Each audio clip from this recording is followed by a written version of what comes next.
Hello and welcome to the Perth Gaming Crew Show. My name is Jonathan and today I'm again joined by my co-host Johnny. Johnny, it is 31 December, last day of the year. How are you doing?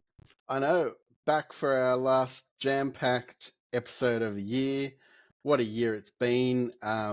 Very happy have been able to make it to the end of the year and share some of our 2024 highlights with the hungry viewers of Perth and beyond. Yeah, we've got a few things today. So we've got the highlights from this year. We're going to talk a bit about some of the big games that came out on Johnny's side this year, and then on my side, some of the games I'm playing recently, because I've covered that separately in a previous episode. Go check that out, just a couple of months back. And then we'll talk about some of the things we're looking most forward to next year, because next year, as we all know, it is going to be a massive one. So we're going to restrain ourselves, just like we didn't do at Christmas with our Christmas ham and our chocolate pudding, and we hope you did the same. But we do hope everyone had a fantastic Christmas break. And if you've got something planned for tonight for New Year's Eve, go and have fun.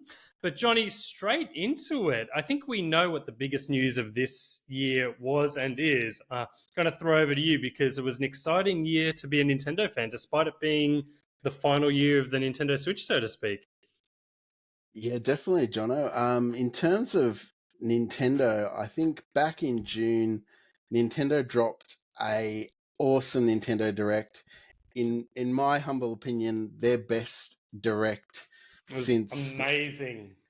best direct in my view since the Super Smash Bros. Ultimate reveals back in like 2018 and some of the DLC reveals they had in directs going into 2019.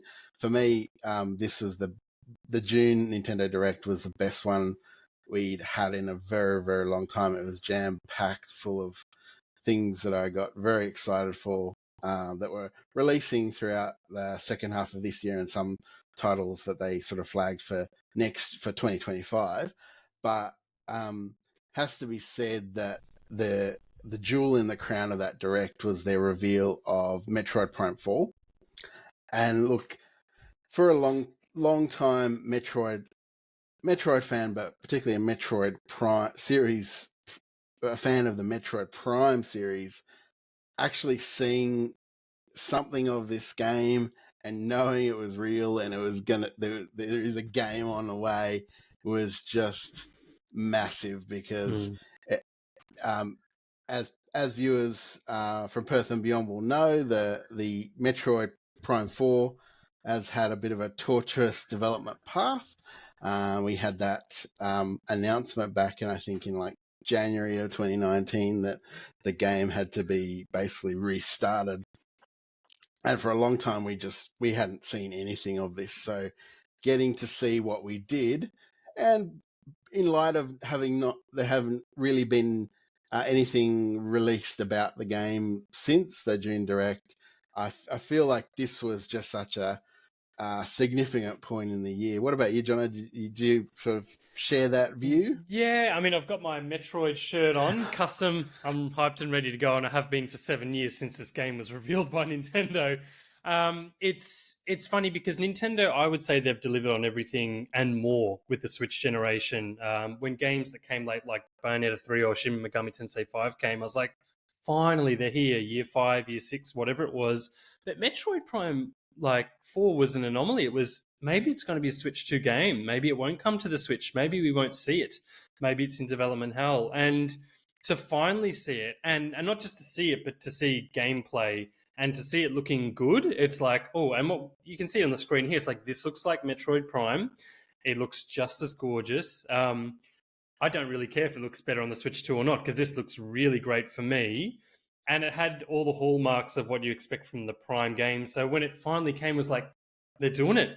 They're finally doing it. Whether they're going to deliver Metroid Prime 2 and 3 remasters or just on the Virtual Console, I don't know. But it was just such an exciting moment. And as you mentioned, Johnny, like the Direct as a whole was just stellar. When we were thinking we'd be looking at the C and D tier of Nintendo, we didn't get that. We got, here's Metroid Prime, here's a new Zelda game with Zelda actually in it, here's a return of a beloved Mario and Luigi series, and more. Like the hits kept coming, but seeing Metroid Prime 4, I mean, the people of Perth and Beyond know we love these games. We are huge Metroid fans. You know, when this gets released, we're going to do a Metroid special, including this game. I don't doubt it's going to be great, and it's just so nice to be like, oh, they've done it, and so exciting. All the little bits in the footage about, oh, what are they doing? Like, I just like seeing the big battle in the background. That's new. That's interesting to me. Yeah, it's super exciting. Can't wait to see more about this game, like in the new year. So I'm hanging out for that for sure. Yeah, and again, we don't quite know when, but it's probably, I think we suspect we'll see more of it closer to when they reveal the Switch 2, and put it front and center for the new console and the current console, as they should. Metroid Prime 4 Special Edition console, please, please, please, Nintendo. So yeah, Nintendo, that was definitely like an enormous highlight for both of us this year. Johnny, as a Civ fan, though, I think that you had another highlight this year that you need to share with the people of Perth and Beyond. Oh, definitely, definitely. I think it probably would have been back in sort of August, September that there was an early reveal of the gameplay for Civ 7, which is the latest entry in the Sid Meier's Civilization series. That was extremely exciting. As viewers from Perth and Beyond will know, I've sunk many, many hours into Civ 5 and Civ 6 in particular, amongst other entries. So when the Civ 7 gameplay reveal happened earlier in the year, I was absolutely thrilled, and obviously this was followed by an amazing Firaxis panel at PAX Australia in October. And we've been seeing more and more bits of the game. Over the last couple of months, Firaxis has been revealing the different ages of the game, showing us more civilizations. They showed off a little while ago Majapahit, which is the maritime Southeast Asian empire from sort of the Indonesian archipelago. That looks really cool. Yeah, no, very pumped for Civ 7 releasing in February 2025. It's not long to wait. No, and it's a long time in between Civ games. Is there anything in particular that you're like just hyped for this new game, Johnny? Like, is it a civilization or a feature, or is it just improved graphics, or you just finished with the previous Civ, which I know you're not? Yeah, is there one particular thing you're just really excited for? I'm really interested in playing with the ages mechanic, and the mechanic where you kind of overlay one civ with another one. So like the Romans can become, I don't know, I think they can morph into the British Empire or something like that. I know that's not exactly. I'm still not 100% how that mechanic works, but I'm really interested in. They've never done anything really like this, where you can kind of overlay like a classic civilization with a like Middle Ages or Renaissance level like civilization. So I'm really curious to see how that plans out. Obviously, very excited about the kind of graphical detail that's possible with current PC technology. And as you and I have talked about, John, I still harbour dreams to upgrade my PC gaming rig. I'm kind of working on a very ancient laptop at the moment, so it's due for an upgrade. And I think Civ 7 coming out will be a really good excuse to do that. No, it'd be perfect. It's got to look gorgeous, like on the new computer, and put it through the motions. No, that's great. That's fantastic. I think the only other highlight for me was the Nintendo Direct was incredible. There were no particular games that I like that released this year that I absolutely loved. I've been playing a lot of backlog games I've talked on previous episodes. I do want to give a shout out before I go all Uncle Scrooge to the to the Xbox Developer Direct. So. I've got a few things I've got to grind an axe with Microsoft and Xbox this episode, but I do want to give a shout out to the Developer Direct that they did in the middle of the year, where they brought out some of the really big guns like Perfect Dark, and they announced a new Gears of War game in development. Doom, the Dark Ages looked rippingly good. So that was just a really exciting, like direct to watch, so to speak. And they also included more footage of Fable, like the Fable gaming development, which I think is also going to be one of the biggest games for Xbox this generation. So really pleased with that. But I've got to grind that axe. I definitely feel that. So I might have mentioned this in the podcast before, but I went into the next gen of games like the PS5, Xbox Series last year. Finally upgraded because they're, a lot of the games are becoming exclusive to this generation finally. As most gamers will know, a lot of games are cross generation. I like my Xbox. I love like the way it feels, the controller, I like the interface. I like the quick resume features. I mainline my Switch, and then my Xbox is like a couple of really big games, so it kind of serves its purpose.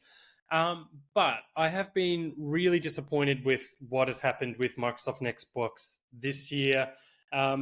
First of all, as everyone knows, or if you don't know, the enormous amount of layoffs with staff. So after they acquired all these companies, they did a huge cull of their company, including Tango Games, which produce Hi-Fi Rush, which is one of the biggest and best Xbox exclusive games to come this generation, and it's their only studio based in Asia. I think it was based in Japan.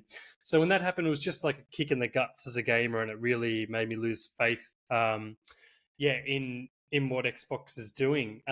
Sales are down 30% year on year, so they've been in decline for the second year in a row, and it's only the fourth year of the console's life cycle, so that doesn't look good. And then they've decided to make a lot of their exclusives go multi-platform. So I do think it's great that we can play games everywhere, but I am, and look, I'm not a fanboy for like PlayStation, Xbox, or Nintendo, but as an Xbox gamer, I do question the value in choosing that particular system and going, why wouldn't I get a PlayStation if Indiana Jones is going to go to PlayStation, if Halo might make the jump, if Starfield's going to move over, and all of those things. So one thing we did see from Xbox just recently that got a lot of hate was their ad campaign where they called everything an Xbox. I'm not sure if you've seen this, Johnny, but yeah, I remember this. Yep. yeah, so and this I get what they're doing here. They're trying to sort of own the whole Microsoft market. It's like, well, we have Microsoft Windows on your phone, on your laptop, all this stuff. And I get that. But I think maybe because I grew up, in the Nintendo era of gaming, there's part of me that's like, you own the console. That's the console you have. Like, we love Nintendo because we love that they'll produce Mario games, So I'm a bit concerned they're going to lose a bit of their brand identity. And I'm not confident that next year, I'd love to see big games like Blade come out. I'd love to see Fable come out, but I'm concerned that we're going to see this 4-year trend extended in the 5th year where we see delays, where we see games come out and they're more around the 7 out of 10 mark. But Johnny, sorry, that's my little rant, but it's probably this ad campaign in particular where everything's an Xbox. It just didn't sit right with me, despite, and I will say, Indiana Jones has just come out. Shinobi, Stalker 2 has just come out. Microsoft Flight Simulator is coming out. I'm looking forward to Avowed. So they're on a really good run right now. Just please continue it next year. Don't give up on the games. The game is please, Microsoft, just, keep giving us some really exciting stuff to look forward to. But Johnny, I know you're looking to go PC. So what did you think about this kind of stuff? Yeah, look, because I'm very interested in going down the PC route for the big Microsoft games, just because I just have an issue with too many consoles and having consoles that kind of sit in your cupboard for a long time. Like I have a PlayStation 4, but I rarely get it out. I only get it out when I feel like playing one of the Batman Arkham games. Basically, other than that, it's pretty much in my cupboard. So I'm really looking to go down the PC route. Particularly to play the new indie game, Indie Jones game. But yeah, I get your frustration, and I think it's all good and well for companies to be kind of cute and try and be funny and that sort of thing when they're doing things well. But if they're kind of messing around a bit with the actual releases, then it's kind of it's not going to be received the way they probably intend it to. So I get it, and I reckon it's good you've got it out of your system, John, before the new year. I had to. It's now the Scrooge is done, and I can put it down. And I think, I'm not a PlayStation gamer, but to contrast this with what PlayStation did, PlayStation revealed the PlayStation 5 Pro, and that copped a lot of flack. And we talked about that on a previous episode with Ludley as a guest, where is the question is there a need for this console? But they've at least highlighted a lot of their exclusive games, and you look at the marketing around it, like you're seeing these really high fidelity games. And it's not for me. I don't think the marginal gains are worth it, but I think the gamer market is gamers often want the best. And if they want to enter the market at the 4th or 5th or 6th year, they might go that premium level console because they feel that the one that's 4 years old, they need to get the latest and greatest. So I just would love to see Xbox come back to that form. I don't know that the PS5 Pro was a hit run for Sony. It's selling well enough, but yeah, just would like to see a bit of balance restored. But enough whining from Scrooge McDuck. Johnny, we're on to the big games, because Nintendo of all the big three, like Nintendo just had a massive year.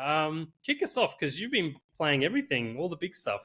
Yeah, look, there's just a couple of games that came out in the second half of the year that I just I'm not arguing necessarily that they're the best games of 2024, but they're the games that have kind of just had an impact, and in some cases much more than I expected.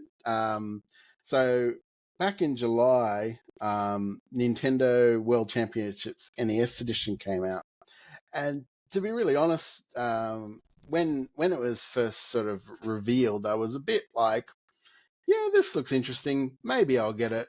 I wasn't like overly excited about it initially, but when I got my hands on it and actually started playing it with mates, it just rejuvenated my love for the 8-bit NES classics, especially those black box games from the sort of mid 80s, and especially titles that I hadn't really thought about for a while, like Kid Icarus and Excite Bike, Balloon Fight, games like that. And as the more I played it in its party mode, and that's really the best mode in the game, the more I started to really want to go back and play some of these old NES games. And like it was obviously a feature of some of our downtime in Melbourne earlier in the year in October, and that was great fun. I think you'll agree, John. It was awesome, yeah. So I just thought that this game just had such a impact, considering that I kind of went in, not great expectations. I kind of thought, oh, that looks kind of interesting, but I'm not initially, at least. So I thought it's probably not going to be a big deal. But actually, I found it. Actually, I enjoyed it. It's one of the games I probably enjoyed the most this year. Yeah, I get that. And I think, like, we've seen Nintendo reproduce on their previous virtual console iterations. Here's the old classic Mario. How many times can you get excited for that? But the way they repackaged this game, and they framed it in that era of, remember when there were these championships going on in the USA, which I don't recall that much. I remember like a movie coming out about some kid playing Super Mario 3. The Wizard. The Wizard. And I remember hearing a bit about some of this stuff in the magazines, but the genius of Nintendo is how they connect their present with their past and their future. And, this is a way for people who've never played Mario to get into it and go, oh, here's what it's like. Or people like you and I who are familiar. And the fact that it not got you, but I mean, you're like, no, this actually has a lot of value. Like, I'm really enjoying this. And when we were playing, like even just playing like speed running versions of like the original Donkey Kong, for example, a Balloon Fight, which I'd never played before, Kid Icarus, I know a favorite of yours. It was great. Like it was just like you pick up and you play for a matter of seconds with a lot of other players, and everyone can play. Like the controls are simple and it's fun, and the way it's packaged, you feel like, I don't know, it was like a really good minigame compilation. Yeah, it's masterfully curated. Like the series of packaged challenges are all so well curated. When we were playing with Melbourne, we had a mutual friend of ours playing with us, and he hadn't had a lot of experience with the NES. So, but when it came to games like Donkey Kong, which was very much his era of gaming, he was Like he was actually wiping the floor with us with those Yeah. games. Yeah, we were pretty So, shocked. It was like, oh, hang on, yeah, you've picked up. You don't need our yeah, help anymore. no, You're all good. so it had that it has that variety, and it's curated so well that you don't really, even if you didn't necessarily grow up playing this era of games, you can enjoy it. Definitely. And I think for those who didn't grow up playing it, give it a try because then you can get like a glimpse into like what we experience as gamers growing up without having to play all the different games or whip out a guide for original Metroid or whatever. Fantastic package. And clearly, Johnny, there's going to be a sequel because this is the NES edition. So SNES edition in the next year or two, hey? Yes, Super NES edition for the Nintendo Switch 2, surely. Got to happen. Oh, that'd be awesome. Cannot wait. Punch out in there, please. Put it in. Yes, Super Punch Out would be great. Yeah, that'd be so good. Could do a lot with that. Yeah. And then Nintendo, as per the Direct, Johnny, you've picked up a couple of other games that I know you wanted to talk about. So what's next on the list? Yeah, so a little bit earlier in the year, back in I think September, Legend of Zelda: Echoes of Wisdom released. I didn't get it straight away; I had a few things going on, but when I did finally get it and played it a bit, I really enjoyed it. It had an awesome kind of intro, yeah, and it's the first entry in the series where you get to play as Zelda, who's the namesake of the series, and I'm full disclosure, I'm still relatively early in the game. I've only really just started to get a handle on the mechanic, which is like Zelda, as you expect, isn't just a clone of Link, but rather sort of relies on kind of magic and this ability to kind of clone objects. You work your way through puzzles using that mechanic, and I've sort of just started to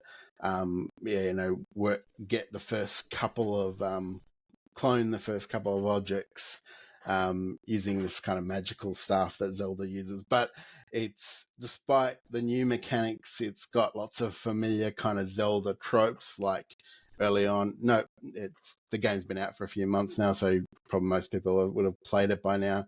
But there's a escape sequence. Excuse me. Escaping from a dungeon, so very reminiscent of Wind Waker, early stages of Wind Waker. I love a Zelda game, I absolutely love. And like it's colourful and vibrant. I love the physics. The physics is very much reminiscent of Link to the Past, how you move objects and that kind of thing. That's deeply, deeply satisfying. Yeah, so even though I'm still relatively early in the game, I'm really enjoying it, and I kind of have an instinct that I will enjoy this game as I play through it more, very much. Yeah, very cool. I know when this got revealed, so I've played the Link to the Past remake that was done, I think it came out in 2019 for the Switch. Remake of the original. Was it Link to the Past? No, not Link to the Past. Link's Awakening. Link's Awakening. Link's Awakening. Yeah. Sorry. No. Forgive me, Zelda it's fans. actually a sequel to Link to the Past, so yeah. Ah, okay, yeah. So I played Link's Awakening, the 29 Switch remake, and I was always wondering when are they going to bring this art style back? Because again, it's like another great art style. The top-down look and I guess the animation and artwork is something they can use on the less powerful Switch console and still look great. So it's just fit for the Zelda universe, and it's great that they've finally made a Zelda game. I'm obviously less of a Zelda fan, but I think this is actually really cool, and it's just given longtime fans something that they've wanted for a long time. So I'd be keen to dip my toes into this. Johnny, I do want to ask you, with this game, is this a game that someone who hasn't played a Zelda game come into and start with, because it's more craft based and it's kind of drawing on that Breath of the Wild, more Tears of the Kingdom DNA? Like, is that something someone who can get into? And then it's accessible enough that anyone could pick it up and enjoy it, even if you haven't played many Zelda games in the past. It is very much in that top-down style of Zelda, but they almost like a nod to the original Zelda. They introduce a few 2D side-scrolling elements, which is really neat, I think, kind of reminiscent of how you in dungeons in the OG Zelda, they kind of convert to like 2D screens where you go side to side. No, I think anyone could pick this up and enjoy it. It's just really, it's a really polished game. It's visually very inviting. Um, that art style from the Link's Awakening remake has come back with a vengeance. Like they've really kind of polished that even more, I think.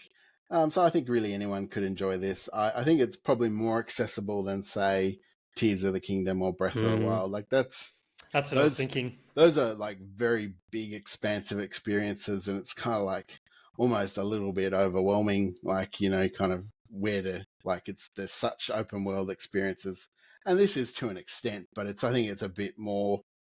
I think it's a little bit less overwhelming in terms of the scale.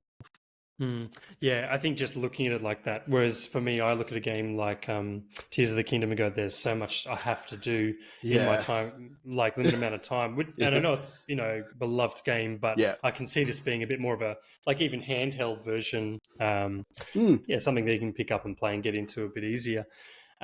We actually, and look, just people of Perth and beyond, while we're here, we are going to do a Zelda special next year because we have not done one and we are more than overdue one. So we might even have to look at whether that game will make it or not. Be keen to hear your thoughts, Johnny. It's later on once you've gotten through it and how you felt about it on reflection. Definitely. I think we'll give Johnny a break and because he's had to cover so much. I'm going to talk about a game I've been playing. It's not a game I've played as like a big title from this year, but one that with the Switch coming into the Switch 2, I'm realizing that there's still so many Switch games out there that I haven't played, and there's some that hold their value really, really well. This one is one that came out in the launch year. It's Mario plus Rabbids Battle Kingdom, developed by Ubisoft with the Nintendo brand and approval, of course. So I actually bought this because the DLC is Donkey Kong, and I'm a huge Donkey Kong fan, and I really just wanted to play the Donkey Kong DLC, but you have to buy the base game to do this, and it's good anyway. So I'm only about 5 hours in, but I tell you what, so this game is it's a mix of XCOM and then 3D Mario platformer in that the focus is on combat sections with the Rabbids from the Ubisoft universe, with a range of Mario and mixed Mario Rabbid characters. And then in between, there's exploration, like you're collecting coins, you're solving puzzles, you're going back to the Mushroom Kingdom base, and there's Peach's Castle, there's like a museum with like things you can unlock and all that. But like I've played a lot of Switch games, first, third party, whatever, indie games. This is probably one of the most all-round top quality packages I've experienced in terms of like the fidelity of the graphics, how smooth it runs, how easy it is to pick up and learn the systems. I'd almost call it an adventure game because I enjoy tactics games. And Mario, I've mentioned it before on this podcast, like my favorite Nintendo franchises are Metroid and Donkey Kong. It's not Mario and Zelda.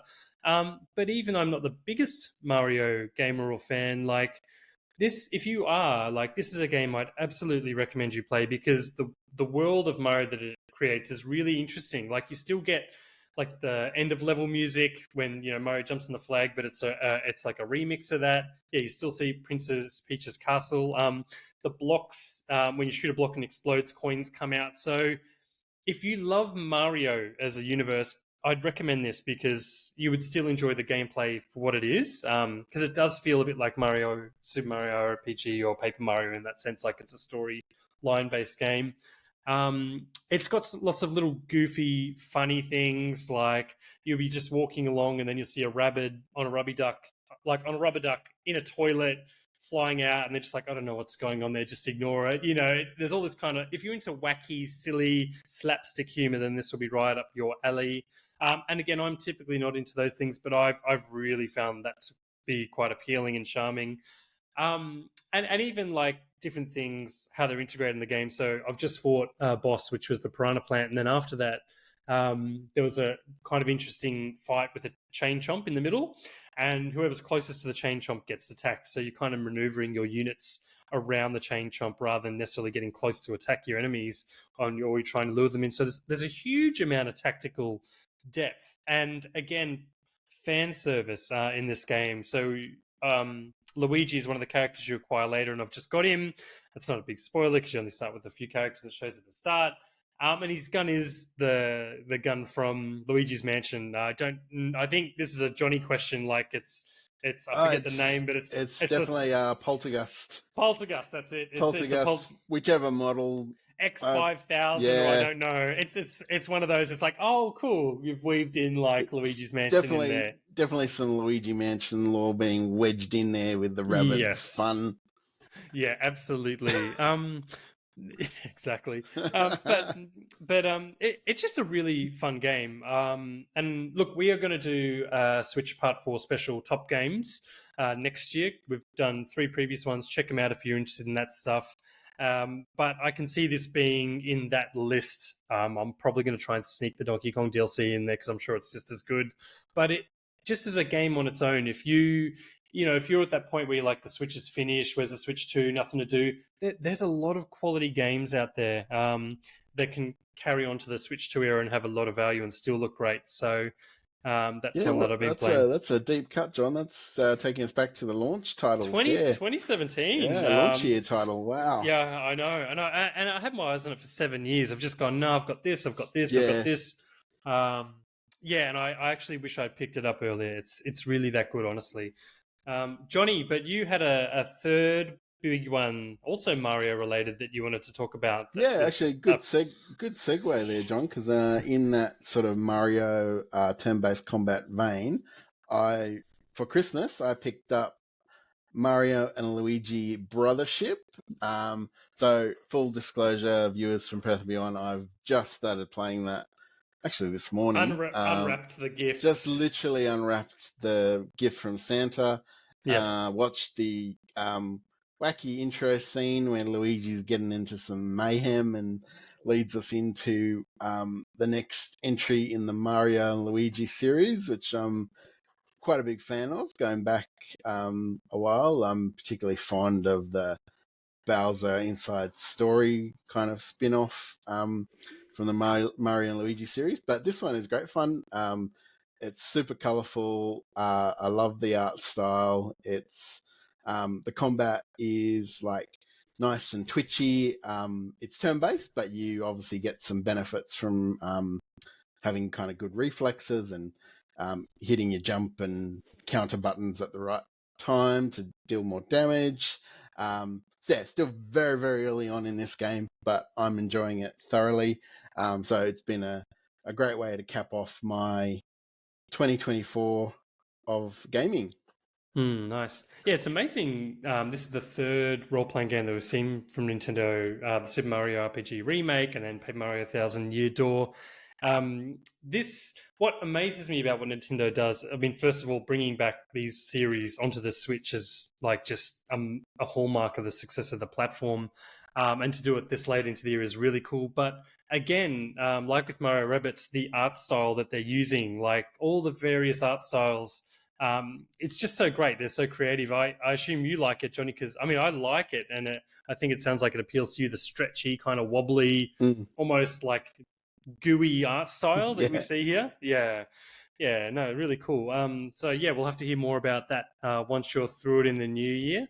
And look, the last big game that I do want to talk about, which is a complete segue, and it's our first non-Tendo game, is Lords of the Fallen. I've finally finished it. I've still got my soul intact. I was, joking on an online forum that, the 1 second of gratification you get at beating the game is worth the 50 hours of just absolute pain and agony, slogging your way through. And I did a post on the Australia New Zealand Facebook group, and most people were saying, I picked it up and I couldn't get past the first boss, which quite surprised me because I think that it shows there's an interest for people to play a 3D action game that looks like this, but the Souls-like genre is just that hard to break into. And I want to mention it not because I'm not like the kind of person who's proud about what they do in games. I don't care about that, but I gel with these games. I get the rhythm. I get how they work. And some of the games I really struggle with. Some of the genres I'm not very good at. But this genre, for some reason, really appeals to me. And I get the incremental slow fight slog that you get through horrible enemies and through the bosses. But look, the point I wanted to make is that if you are into the Souls-like games, this one is absolutely worth picking up. It's not quite as good as the original Dark Souls trilogy in my view, but it does look gorgeous in Unreal Engine 5. There's some fantastic landscapes, which, one of the reasons I play this game is just to see how good it looks. The combat is really good. Like it's a bit more nimble than the Dark Souls trilogy games, I find. But all the things you'd expect in a Souls-like of a high caliber there, like the really obscure lore, the punishing boss fights, all of those kind of things. And when I finished it, this is the kind of game it takes 10 tries to beat a boss, at least minimum for me. The final boss was great. Absolutely loved it, but I'm done. Now I'm ready to go play some more Mario Rabbids. And that's probably why I jumped onto that game, because these games are just absolutely grueling. But yeah, Lords of the Fallen, less buggy than it was at launch. Go check it out if you're a fan of the Souls-like. Johnny, we've talked about the big games. We've talked about the big news highlights that we care about, that the people of Perth and beyond want to know about. But what about next year? Without going on too much about all the different things, what are the biggest things we are looking forward to next year? What would be up there for you? Well, gotta say that without a doubt, the wind up of the Switch generation is got to be upon us pretty soon, and you've got to think that the Switch 2 or the Switch successor is going to be revealed before too long. You just feel like the Switch generation, amazing as it has been, has kind of been quite a long one, and really I'm just hanging out now to see what the successor console from Nintendo is going to look like. And obviously there's been a few leaks in the recent weeks and months of varying degrees of reliability, but yeah, you just kind of you can just feel it, like there's got to be something coming soon, like to show us what this console's gonna look like, and what are the games that are gonna come with it at launch. That's the big thing I'm just hanging out for now. Yeah, and look, I think games across all platforms and generations are, because the PS5 and the Xbox Series will be in their 5th year. We've just seen the PS5 Pro launch this year, so they've hit their mid-year generation, and they've got a clear list of games to look forward to for PlayStation gamers. Same for Xbox. They're not going to do the mid-gen console. I don't think they should, but it's all eyes on Nintendo for next year, and it's really curious to me because, yeah, we want it sooner, as soon as possible. And it's interesting because Nintendo have said quite a while ago, I think it was earlier this year, that they're going to reveal the Switch successor within their financial year. So that's the end of March, Johnny? Yeah, so yeah, Japan's financial year goes to the end of March. So you can sort of see this following a similar trajectory to the Switch itself, which launched in March 2017.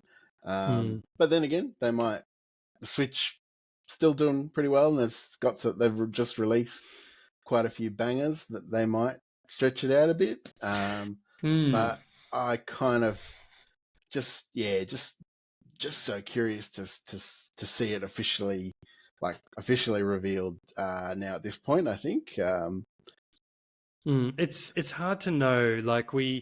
And for those of you really into this, we've done a Switch 2 Hopes and Expectations episode, so go check that out. We had a guest, Ludley, on that. Thanks for joining, Ludley, for that episode. It was great. It was awesome. Covered all the things we want on that episode, so we won't go into too much detail, but one thing I do want to throw out there, Johnny, is the speculation about timing, because Nintendo's they've got Donkey Kong HD returns January. They've announced Xenoblade Chronicles 3 for March. Metroid Prime 4, they've said, is coming to the Switch, so the thing is that coming sooner rather than later? And there are some games on the Wii U era, like Wind Waker HD and Yoshi Woolly World, Woolly World, Crafted World came across, that haven't come out. So I do wonder, is it possible that they might announce it for a later end of year release and then stretch out the Switch generation? I can see them doing that even further. Mario Kart 8 keeps selling. I don't know, but I think what is bang on certain, like you mentioned, is that we will get the reveal and we'll get the console, and then it's a matter of everyone in the world buys one. Really exciting to see what happens there. So Switch 2 is the biggest one.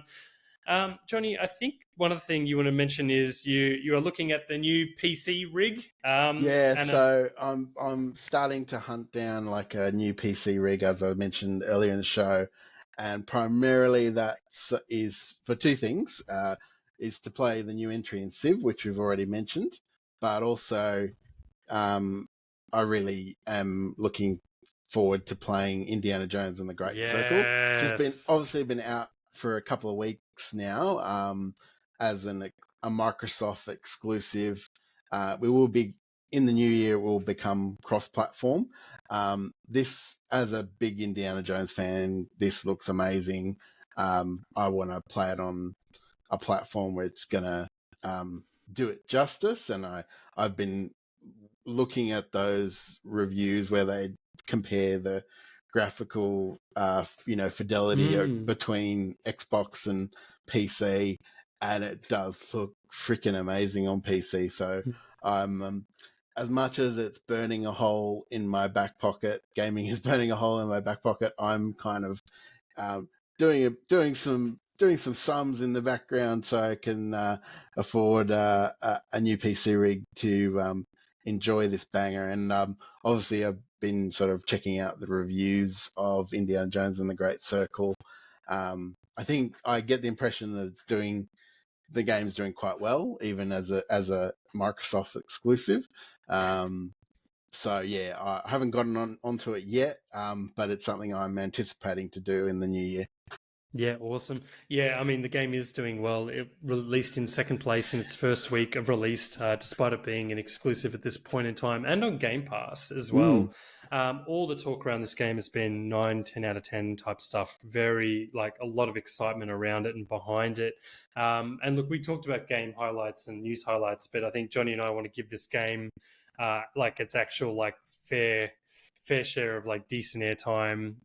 Good to wrap up the podcast in a way with that, but also look into it next year once we've both got our hands onto it. But it's just really exciting that it's there are very few Indiana Jones games. Machine Games is very well established. I've played through the Wolfenstein, New Colossus. You just knew it was going to be good, but the word out in the street is that it's more of a like first person. It's not necessarily lots of gunplay. It's more puzzle solving, experiencing Indy in that first person.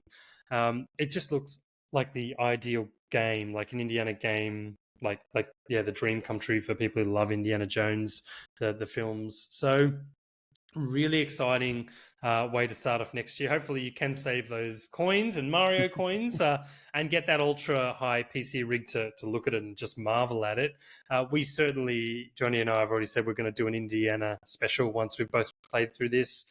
And actually, the latest news is that Disney loves it so much is that they're greenlighting a second project. So we'll see what happens there. But this is definitely a huge win for Xbox and Microsoft. And again, cross-platform. Lots of PlayStation gamers will get it. That's fantastic for them. But just a absolute highlight at the end of this year, and then something exciting to look forward to next year. And then I think, Johnny, the last thing we wanted to mention is a little-known plumber. I know we've been very Nintendo heavy, people of Perth and beyond, but we tend to be on this podcast because we love our Nintendo and PC gaming, a bit of Xbox from time to time. But next year is the 40th anniversary, so yes, the Switch 2 will come. Johnny, what do you think is coming for the Mario 40th anniversary? Because I know you're excited about it. Yeah, I just can't help but think that there'll be, given that so much went into the 35th anniversary, um, I just feel like there's going to be something to commemorate that 40th anniversary. So it'll be later in the year, so it'd be from about September. But um, my main thought is that we'll get a successor to Mario Odyssey, and like 3D Mario, just because we've gotten recently, Mario Wonder is not only came out about a year ago, so we've got sort of a new entry into the 2D Mario series. So I kind of feel like that would be like this a new entry into the Mario in the 3D Mario series would be kind of front and center in terms of Super Mario Brothers 40th anniversary. I'm hanging on to hope that they'll revisit the battle royale formula from obviously Mario 35, possibly using Super Mario Brothers 3 as the basis for doing something like that. I think he's picked it. I think he's picked Yeah, it. it was Mario 35 was such a hit and only was around for a short period. I'm kind of hoping that they'll revisit that in some way, shape, or form, and I think I could see it happening.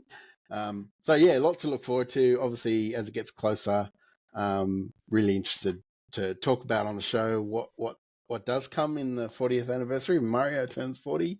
Yeah.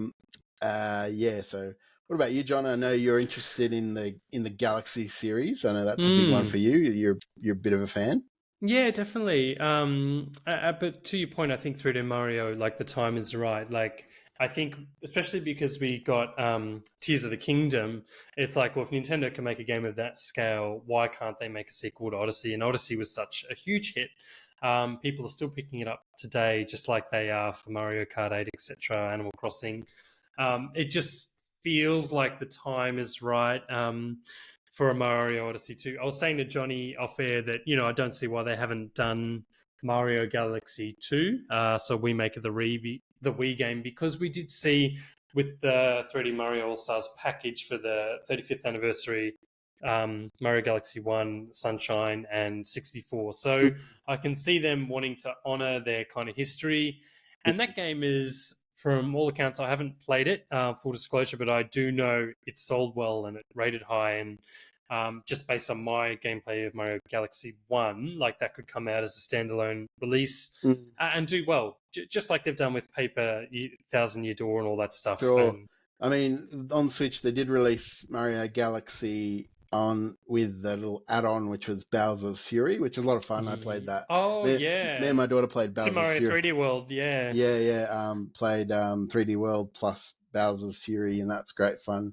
But yeah, more entries in the Galaxy series would be cool. The Mario Galaxy series is awesome, and love to see that come back in the next generation. My theory too, and look, if you don't want any spoilers about the Mario movie, tune out for the next 20 seconds. But at the end of that movie, look, a lot of people know, and again, tune out if you don't want to hear it, there is a little tease where we see a Yoshi egg. And Yoshi is a prominent character in Super Mario Galaxy 2. And I did mention earlier that we haven't seen Yoshi's Woolly World come, so I wouldn't be surprised if they do a little bit of a mixed, we're going to start highlighting Yoshi, because we haven't seen much Yoshi on the platform, much like we're seeing Donkey Kong at the moment. Like we've seen the games come to NSO in line with the theme park, and now the release of HD Return. So I wouldn't be surprised if they do put either in the first or second year of the Switch and go, you know what, here's Mario Galaxy 2, and spin it around Yoshi, as they tend to do with their extended franchises. But look, whatever they do, I think you bang on, Johnny. Like Mario 3 in the style of Mario, the 35 game, would be incredible, and would make sense to provide an online offering to get people onto the Switch too, or across the two platforms. I think they'll get people onto the online service. A few more people jump onto the online service, which is already very appealing, and it's very competitive as an online service. Like it's quite for what you get. Huge value for money is amazing. It's great value for money, but it would just be that little sweetener for anyone who's still sitting on the sidelines thinking, oh, I don't know about this online service. You get in, give us a Super Mario Brothers 340 or whatever we go. The numbers have to line up somehow. Super Mario 40. No, I'm looking forward to what comes in the 40th anniversary year. Be awesome. No, look, exciting times ahead. We're excited for next year. But for this year and today's podcast, that's all we have time for today. So our first podcast will be at some point in January. Keep an eye on us, and we really hope you've had a wonderful Christmas break with friends and family, whatever you do, as well as start to the new year. Hope it's a great 2025, an exciting year in gaming to come. Any final words from you, Johnny, before we wrap up? I just quickly wanted to thank all the viewers from Perth of Beyond who've subscribed to the YouTube channel this year and started following us on Instagram as well. We really appreciate you, and really, really comforting to know that people are enjoying the content that's coming out of Perth Gaming Crew. Yeah, and have a very happy new year, and look forward to talking all things gaming in 2025. Fantastic. That's a Perth Gaming Crew show. Over and out. See you later.